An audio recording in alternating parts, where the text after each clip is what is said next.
Olá, seja bem-vindo, Deus abençoe sua vida. A palavra de hoje baseia-se em João capítulo 11, o Evangelho do Senhor Jesus Cristo.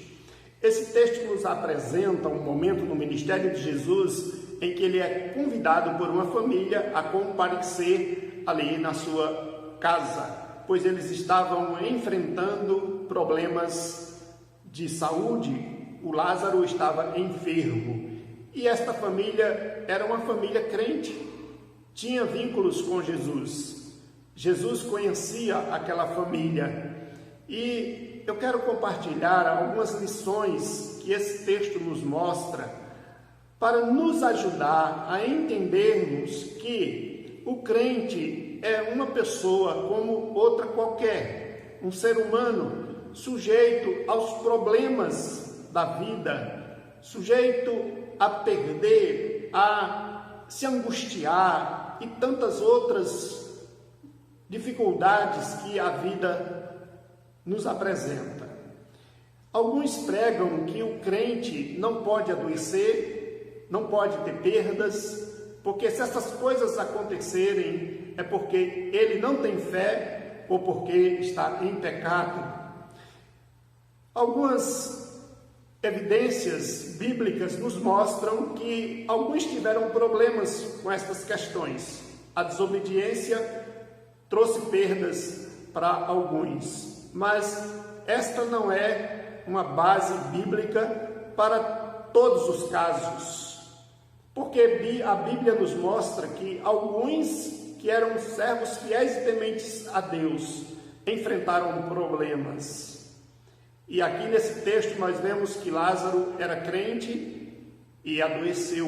Primeira lição, ele adoeceu. A segunda lição é que ele, como crente e sua família, recorreram a Jesus. Disseram para Jesus o que estava acontecendo. Isso é importante fazer. Terceira lição é que para Jesus a vida terrena não é a coisa mais importante, porém a manifestação da glória de Deus é o prazer que Jesus tem para esta vida. Ele deseja que sejamos instrumentos para manifestação da glória de Deus. Quarta lição é que o crente é amado por Jesus. O texto diz que Jesus amava a Maria, a Marta e a Lázaro. Sendo amado por Jesus, devemos ter toda a confiança de que Ele tem cuidado de nós, que Ele se importa conosco. Esta lição é animadora. Em quinto lugar, nós podemos ver aqui que evidências de morte não assustam a pessoa de Jesus. Diz o texto que, ao tomar conhecimento da situação de Lázaro, ainda demorou ali, naquele lugar, por 2 dias. Então Jesus não ficou desesperado ao saber que o seu amigo, o seu irmão, estava enfermo. E Jesus se demorou ali. Por quê? Porque Jesus não se amedronta diante de notícias de morte. Somos diferentes de Jesus, somos humanos e pecadores. Sexto lugar, Jesus, ele deseja que tenhamos fé na pessoa dele, que a nossa fé seja vivenciada. Depois de Lázaro já ter morrido, Jesus conversa com os discípulos antes de ir à casa de Lázaro e diz algo muito interessante. Ele diz: por vossa causa me alegro de que lá não estivesse, para que possais crer. Então Jesus estava dizendo que o que iria acontecer ali na casa de Lázaro ia despertar fé no coração dos discípulos. Veja como é importante crer na pessoa de Jesus. Ele faz com que a nossa fé seja despertada nele. Sétimo lugar, Jesus, ele nos dá esperança, nos alimenta da viva esperança. Conversando com a irmã de Lázaro, Jesus diz: teu irmão há de ressurgir. E ela disse: eu sei, Senhor, que ele vai ressurgir no último dia. mas Jesus estava dizendo a ela algo para aquele momento. Jesus estava dizendo que ele iria ressuscitar de fato. E aí Jesus vai mostrar exatamente a necessidade de sermos alimentados pela sua palavra. Em oitavo lugar, Jesus está identificado com o nosso sofrimento. Diz o texto que, vendo aquela situação, agitou-se no espírito e se comoveu. Diz o texto, Jesus chorou. Jesus se compadece de nossa dor. Jesus, ele está identificado e cheio de compaixão para com o nosso coração angustiado. Não nos esqueçamos disso. Jesus, ele enxuga as nossas lágrimas. Em nono lugar, Jesus ordena que aquilo que devemos fazer, façamos. Ele não vai fazer por nós. Quando Jesus vê onde colocaram Lázaro, ele diz, tirai a pedra. O que deve ser feito, devemos fazer. Jesus cuida da parte que lhe é peculiar. Aquilo que não é possível a nós, Jesus estará fazendo.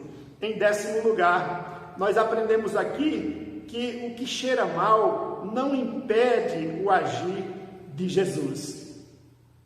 A irmã de Lázaro disse, Senhor, já cheira mal, já é de 4 dias, mas aquilo não diminuiu o ímpeto de Jesus de realizar o milagre na vida de Lázaro e abençoar aquela família.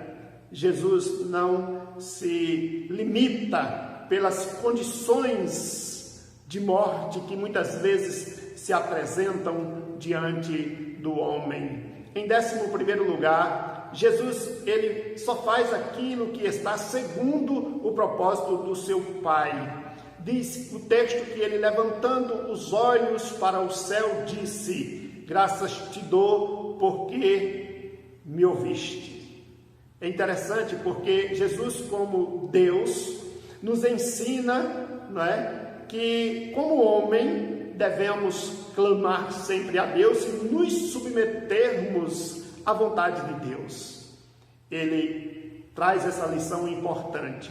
Aquilo que nós pedimos a Deus por meio de Jesus, quando de fato não vem segundo o que pensamos ou que desejamos, é porque na verdade não estava dentro do seu propósito. 12º lugar, a palavra de Jesus tem poder. Diz o texto que Jesus disse, Lázaro, vem para fora. Saiu aquele que estivera morto. Jesus ressuscitou a Lázaro pelo poder da sua palavra. 13º lugar, as obras de Jesus geram fé. Diz o texto que muitos, pois, dentre os judeus que vieram visitar a Maria, vendo o que Jesus fez, creram nele. Jesus realiza obras para que os homens creiam nele. É esta a disposição que o Evangelho nos apresenta. Em último lugar, aprendemos aqui que Jesus é a garantia de vida eterna. O texto diz, eu sou a ressurreição e a vida, quem crê em mim, ainda que morra, viverá, e todo que vive e crê em mim, não morrerá eternamente. Que coisa gloriosa! Jesus se importa conosco aqui e agora e para a eternidade. Ele cuida de nós de uma forma geral. Então, coloque a sua vida diante do Senhor, creia nele, se submeta a ele, e ele certamente dará as melhores saídas. Que seja assim na sua vida, para a glória dele, em nome de Jesus. O crente e sua vida é de lutas, mas o crente tem a presença de Jesus. Grande abraço, até a próxima oportunidade.